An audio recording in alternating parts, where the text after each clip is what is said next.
Kaj prinaša letos novega 9. Škoda Rally Maribor? Torej letos je Škoda Rally Maribor predvsem bistveno daljši, kot je bil nekaj let do zdaj. Do zdaj smo imeli okoli 105 do 110 km hitrostnih preizkušenj, letos jih imamo kar 150.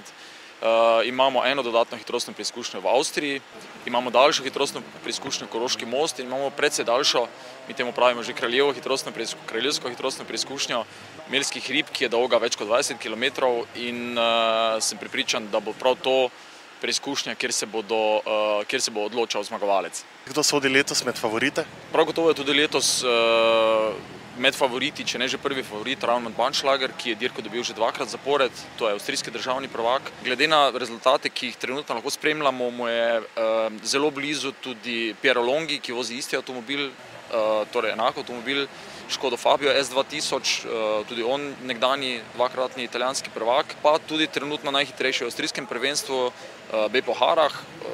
Mislim, da tudi med temi tremi je treba iskati zmagovalca letošnjega relija. Simbolični start na Trgu svobode je že za nami. Kmalu nas čaka hitrostna preizkušnja super special na Koroškem mostu. Za gledalce tam pripravljate letos tudi posebnost. Rekli smo, da bi želeli za gledalce predstaviti tudi malce drugačen motošport.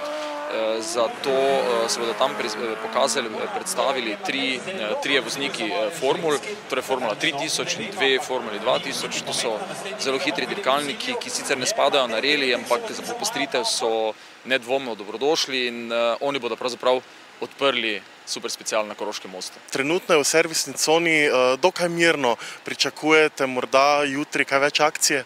No, nedvomno bo jutri bistveno več akcije, predvsem zaradi hitrostnih preizkušenj, ki bodo v okolici Maribora, ki so tradicionalno zelo nevarne. Izpad na mariborskem reliju je vedno več kot 30%, kar pomeni, da imajo vse te servisne posadke, ki trenutno počivajo, bodo imeli jutri nedvomno zelo dosti dela. Predvsem pa, da bodo imeli dosti dela tudi tista vlečna služba, ki bo avtomobile, tiste poškodovane, ki ne bodo mogli nadaljevati, spet pripeljala nazaj.